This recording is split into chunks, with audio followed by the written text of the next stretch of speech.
Bonsoir Fabrice, Bonsoir, comment ça va?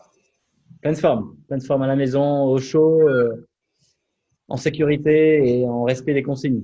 Ouais, ouais, comme tout le monde, hein, c'est le reconfinement national, donc on essaie tous de respecter un petit peu les mesures sanitaires. Fabrice, tu es le septième invité de Vivons nos rêves. Tu as été nommé par Vianney la semaine dernière, qui a participé à l'interview, du coup. Vianney a sorti son album vendredi dernier, le 30 octobre, son album N'attendons pas. Déjà, la première question, est-ce que tu peux nous raconter un petit peu, toi, comment vous vous êtes rencontrés et d'où est née cette amitié entre vous? Euh, alors, on s'est rencontrés. Alors, c'est une rencontre récente. Ouais, C'était en juillet 2018, donc un peu plus de 2 ans seulement, et un véritable coup de cœur. Voilà, je crois que dans la vie, il y a des gens, tous les jours, on croise des dizaines de personnes. Il y en a qui passent et qu'on ne recroise plus. Il y en a qui passent et dont on se souvient vaguement.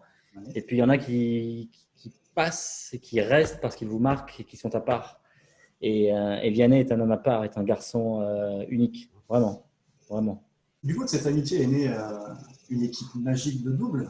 On en a parlé, Ah, on en a parlé un petit peu avec Vianney, il s'est fait chambrer un petit peu, c'est vrai. Alors, il nous a dit que c'était toi qui avais tenu l'équipe hein, au maximum. Quel classement tu lui ah, donnerais quel classement tu lui donnes à Vianney au tennis quel niveau de jeu tu lui donnerais? 32, oh, 1 à peu près? combien?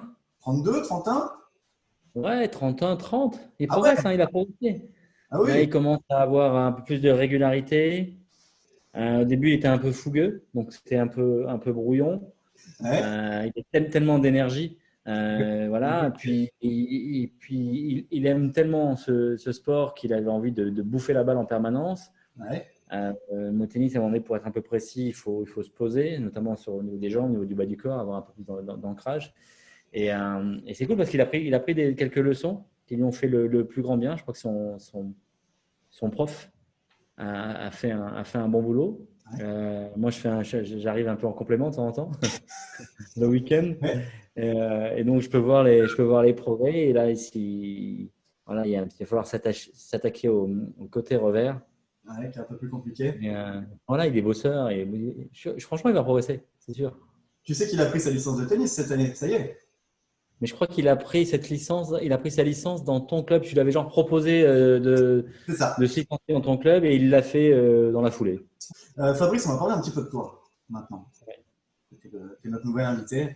Donc, Fabrice Santoro, c'est 6 titres en simple, 24 titres en double, 17e mondial en 2001, Mhm. 6e en double en 99, deux grands chelems en Australie en double, un master également en double en 2005 avec Mikael Yodra, Oui. une victoire en double mixte à Roland Garros avec Daniela Antukova en 2005, vainqueur de la Coupe Davis en 91, 2001 et un record de matchs en simple disputés, 437 tournois disputés.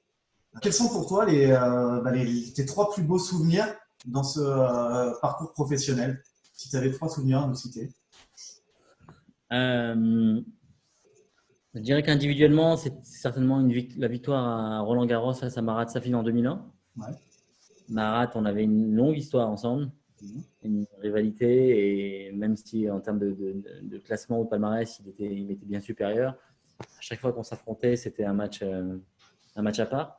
Donc ce match avait c'était joué en 5-7 et il y a eu plein de rebondissements, hein, même au niveau de la météo, du soleil, de la pluie, du vent. Enfin, c'était un scénario assez dingue sur le central de Roland-Garros, donc avec une victoire à la clé, donc un très bon souvenir. Mhm. En termes sur le plan collectif, sans aucun doute la même année victoire en Coupe Davis en Australie en décembre 2001, Ouais. où là, nous, petite équipe de France entre guillemets, on va défier Vous n'étiez pas la Dream favori, Team hein? australienne. Pas du- Comment? Vous n'étiez pas du tout favori à l'époque sur cette rencontre-là en Australie. Complètement outsider et même avec des chances quasi nulles d'aller affronter Hewitt, Rafter, Woodbridge en Australie sur gazon devant leur public. C'était Hewitt était numéro 1, Rafter devait être numéro 4 et Woodbridge était numéro 1 en double. Enfin, il y avait pas, sur le papier, il n'y avait pas photo. Mhm. Et puis, 15 jours plus tard, on est revenu avec la Coupe Davis dans nos bagages. Ouais. Donc ça, c'était un véritable exploit. Et voilà, au-delà de ces deux souvenirs, je dirais que chaque titre en simple a été une aventure particulière parce que la sensation d'arriver dans une ville, de faire son check-in à l'hôtel, d'aller s'entraîner, de jouer son premier match et puis une semaine plus tard de faire son check-out sans avoir perdu, c'est quelque chose d'à part parce que dans un tableau de 32 joueurs, il y en a 31 qui perdent chaque semaine. Et quand on est celui qui gagne, c'est un bon et très agréable sentiment. Tu as battu Fabrice en tournoi Federer, Djokovic, Roddick, Sampras, Agassi, Becker et Witt, Safin, Muster.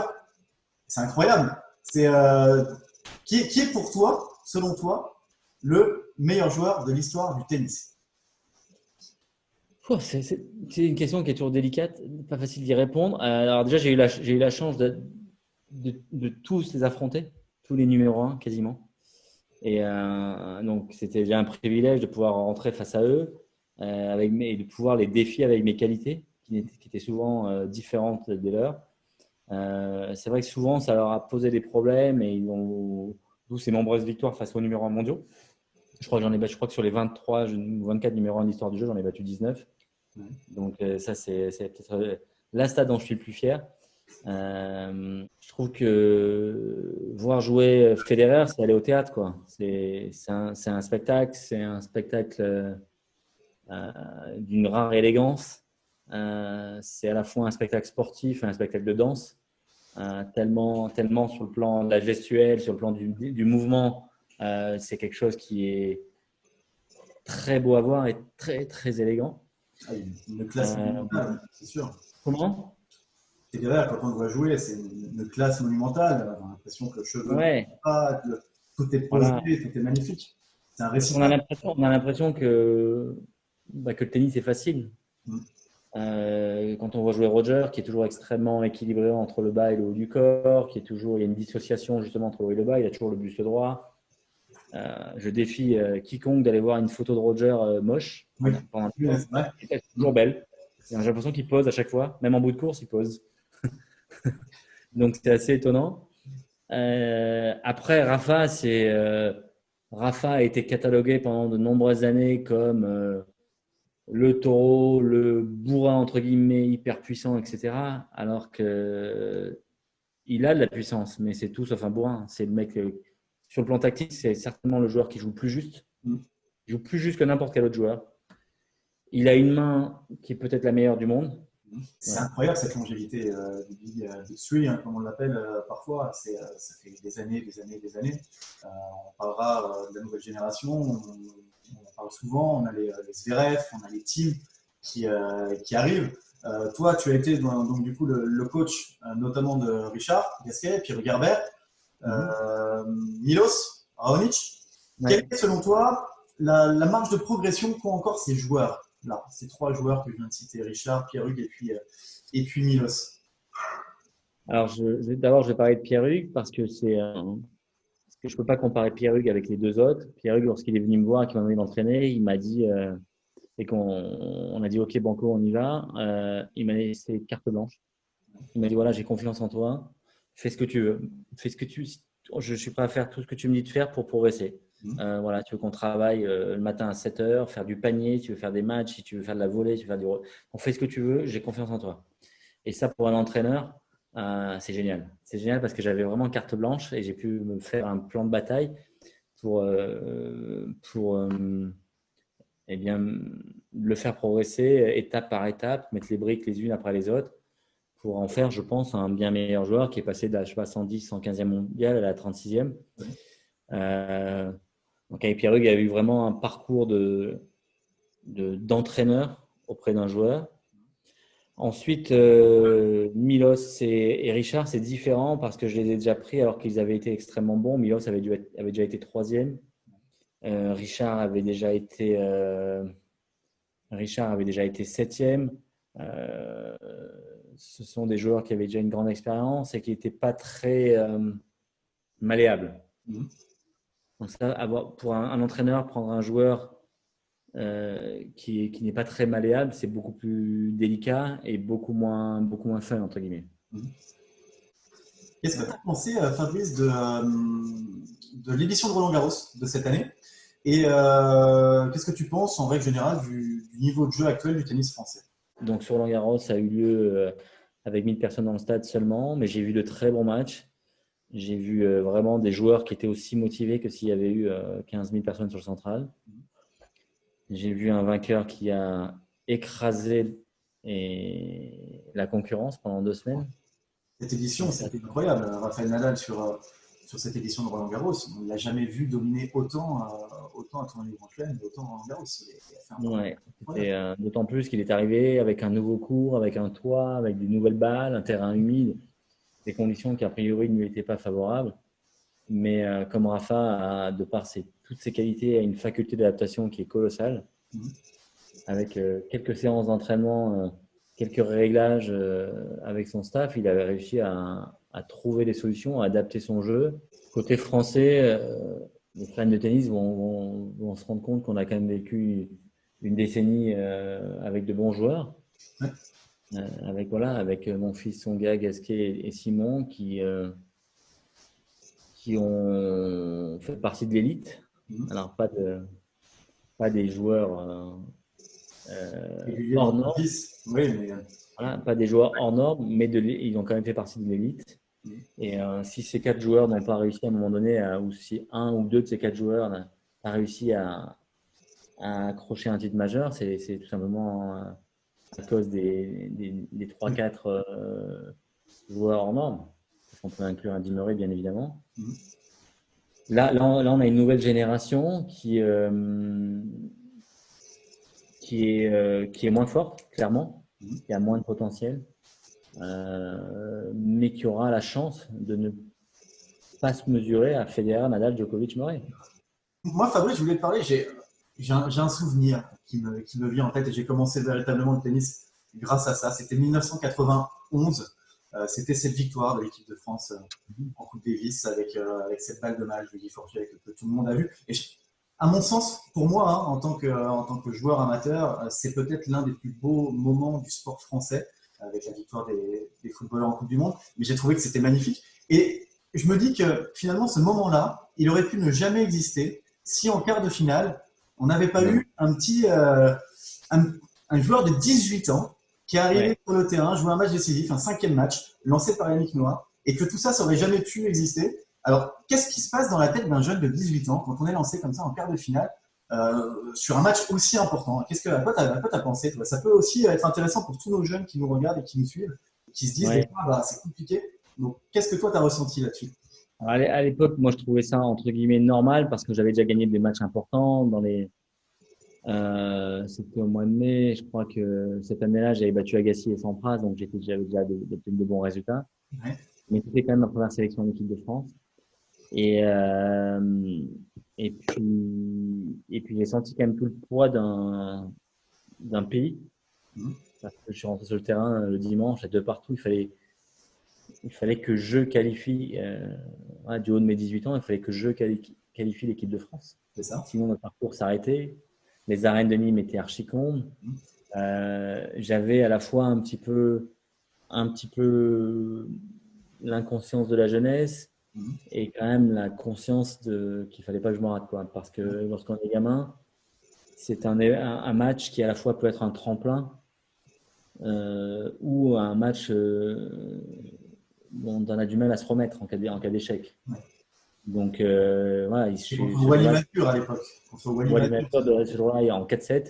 Ouais. Victoire, donc ça s'est terminé de la plus belle des manières et ça m'a permis donc de prendre confiance et de pouvoir continuer mon parcours. Mais c'est vrai que cette victoire en 91 à Lyon lors de la finale a énormément marqué les Français dans le sens où, et je ne crois pas me tromper en disant ça parce que ça se vérifie facilement, mais à cette époque, la France n'avait jamais remporté le titre majeur en sport. C'est vrai. Nous, on a gagné la Coupe Davis en 91. Derrière, il y a eu le hand, il y a eu le basket, il y a eu le football. Il y a eu pas mal de sports co. Mais en tous les cas, en 91, quand nous, on est à Lyon face aux Américains, la France n'a jamais remporté le titre majeur. On va passer, Fabrice, aux questions des enfants du club. Donc, j'ai reçu les questions que je vais te poser. 3 minutes pour répondre à ces questions. Donc, c'est un petit jeu format questions-réponses très rapide. Donc, je vais Ok. commencer. D'où est née ta passion pour le tennis? Quelques balles frappées contre un mur quand j'avais 6 ans et demi. La balle revenait, je la frappais. Elle revenait, je la frappais. Et ça m'a plu. J'ai joué un tournoi, je l'ai gagné. Et une passion est née. D'entrée comme ça. Premier Ouais. tournoi, première victoire. Solide. Si tu n'avais pas fait de tennis, quel sport aurais-tu aimé pratiquer? Le foot? Le foot, t'es fan de Chelsea, toi? Non, j'habitais Chelsea, donc j'allais Chelsea? voir les matchs là-bas. Ouais. Mais j'ai quitté Londres il y a 20 ans, enfin 18 ans. Non, non, non, aujourd'hui, je vais plusieurs fois par an, 4-5 fois par an au Parc des Princes. Très bien. Bon Voilà. choix. Mais j'ai pas vraiment d'équipe, je suis un peu le. Comment? Très, très bon choix. Très, très bon choix de suivre le PSG. Ouais. Très, très bon choix. Non, voilà, je suis le PSG, mais de manière générale, je suis toujours content quand les équipes françaises jouent bien. Et voilà. Avec un peu plus d'entraînement, là, si je te dis, viens, tu as 15 jours pour t'entraîner, quel classement tu peux jouer là? Si je te Alors, je te réponds par une question sur combien de temps? sur 2 heures. Allez, Sur 2 heures, pas grand-chose. Parce que sur 2 heures, je vais me blesser très vite. négatif, Comment? -15, moins 30. Non, non, non, sur 2 heures, peut-être sur 1 heure, je joue mieux que ça. Ouais, sur 1 heure, je joue mieux que ça si je me prépare. Voilà, mais après 1 heure et quart, 1 heure et demie, on touche sur le plan musculaire. Il faut avoir une préparation spécifique. Sinon, ça va tirer et ça va lâcher. Ouais. Quel est le joueur qui t'impressionne le plus actuellement? Rafa, Rafa. Quel joueur de la nouvelle génération aurais-tu aimé affronter en tournoi? Zverev, Zverev, ok. Avec quel joueur actuel aimerais-tu jouer en double? Federer, Federer. Ok. Quel sportif hors tennis admires-tu le plus? Messi, Mbappé. Messi, Mbappé. C'est un futur attaque du PSG, ça. Non, Voilà. non, ouais, voilà. Quels étaient tes meilleurs amis sur le circuit?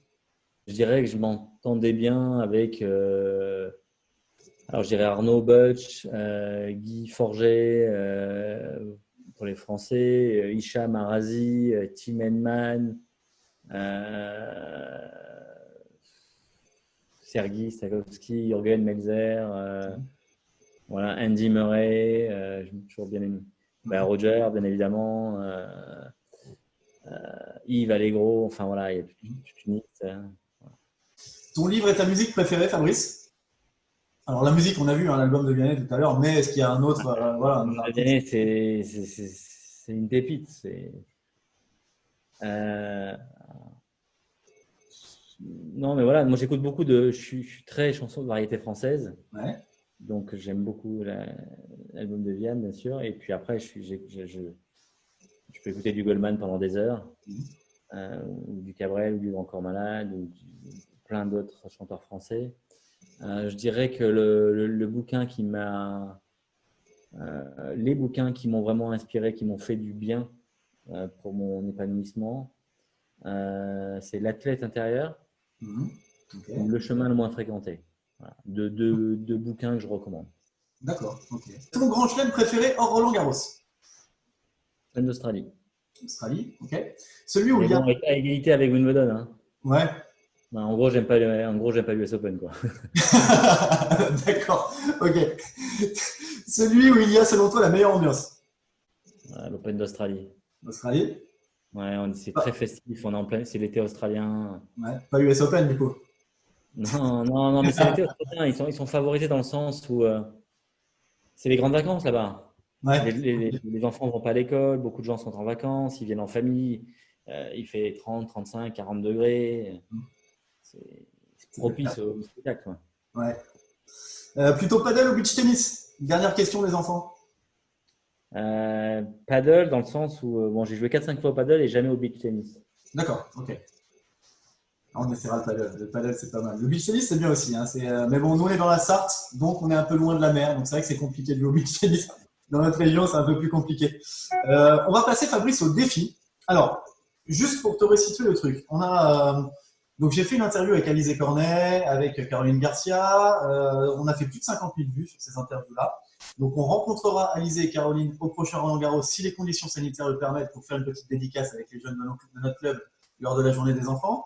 On a Bernard Gulicelli et Alizé Lim qui sont venus lors de l'inauguration de nos terrains le 12 septembre dernier à Bessé-sur-Bray. Alizé Lim a joué tout l'après-midi avec les enfants. Elle est même devenue la marraine de notre club. On a Vianney qui est licencié maintenant au club et qui est devenu le parrain, enfin qui peut devenir le parrain si on arrive à faire 50 000 vues. Alors ton défi, Fabrice, à toi, si on arrive à faire 30 000 vues, est-ce que quand la crise sanitaire sera terminée, est-ce que tu accepterais qu'un ou deux licenciés, un jeune, un adulte, viennent taper la balle une petite demi-heure avec toi au Lagardère, Paris Racing ou, voilà, ou un autre endroit. Allez, Banco. Yes, Banco. Ok. Bon, bah super. Bah, du est vendu. Bah écoute, on va essayer de partager au maximum ça. On fera un tirage au sort et puis on essaiera de venir taper la balle avec toi. Sans... Vianney pourrait faire partie des licenciés ou Vianney pourra faire partie des licenciés. Tu sais que sur le défi, j'ai hésité éventuellement à essayer de reproduire et de remettre en place la doublette gagnante de Roland-Garros dans notre club. Mais bon, ça va être un petit peu compliqué, je pense. Ça vous oblige de faire le déplacement. Voilà. Bon, là, si on est sur le Lagardère, voilà, on se déplace, on vient taper la balle une petite demi-heure, je te contacte avant. Donc, voilà. C'est OK pour toi, du coup? C'est tout bon. C'est tout bon. Eh ben, écoute, merci pour ça. Fabrice, donc à la fin des interviews, il y a 2 nominations à faire. Qui est-ce que tu veux nominer, toi, chez les joueurs de tennis ou les personnalités qui font du tennis? Qui est-ce que tu souhaites nommer? Waouh. Donc des personnalités du monde du tennis ou pas, peu importe. Bon, Pierre-Hugues Herbert. Ok. Voilà. Pierre-Hugues a toujours des choses sympas à raconter. Tu l'appelles, hein? Tu lui envoies un petit message? Non, il est occupé, il est papa depuis un mois. Ouais, j'ai vu ça. Et puis, non mais Hugo Gaston, c'est bien. Eh ben, okay. Hugo Gaston. Alors Hugo Gaston, on va le laisser un petit peu Hugo digérer un petit peu là et puis. On est en décembre, hein, il faut le laisser récupérer le pauvre. Et voilà, le laisser récupérer. Et puis j'ai déjà contacté un petit peu son agent. C'est en prévision, donc on va attendre un petit peu. Donc Hugo Gaston et Pierre-Hugues Herbert nominés par Fabrice Santoro, ça marche. Voilà. Et tu sais que Fabrice, il y a un petit projet qui cartonne là, Vivons nos rêves. Pas mal d'interviews qui sont organisées. Si tu veux, moi je vais t'occuper le temps, il n'y a pas de souci. Ah, trop bien. Je suis partant là aussi. Ah, c'était tellement spontané, c'est magnifique. Est-ce que tu as un petit mot à faire passer pour tous nos licenciés et puis aussi pour les clubs de sport en général qui ont cessé leur activité? Parce que nous, voilà, moi, je suis éducateur sportif, donc je suis en arrêt au moins jusqu'au 1er décembre. Est-ce que tu as un petit mot à faire passer à tous les licenciés de notre club? Alors donc moi deux messages qui sont complètement contradictoires. D'une part, en cette période unique que l'on ne pensait pas vivre, respectez les gestes barrières, prenez soin de vous, prenez soin de vos proches et bien évidemment encore plus des anciens qui sont les plus vulnérables. Et puis à l'inverse, essayez de vous battre sur les différents réseaux sociaux, les différents moyens de communication pour que la pratique du tennis soit autorisée, car échanger des balles à 20 mètres de votre partenaire ne vous met pas en péril, ne vous met pas en danger. Donc, je ne comprends pas pourquoi cette pratique du tennis est interdite aujourd'hui. Et ben, en tout cas, merci beaucoup Fabrice pour cette interview, pour ce témoignage. C'était un véritable plaisir pour moi parce que voilà, tu représentes énormément pour le tennis français. Merci. Et puis, on espère te retrouver d'ici quelques temps pour taper quelques balles. Merci en tout cas Fabrice pour tout. C'était un super moment en tout cas. Et on te souhaite le meilleur et on espère te rencontrer bientôt. Ça marche? Ciao, bonne soirée. Salut Fabrice. À bientôt. Merci bien. Merci.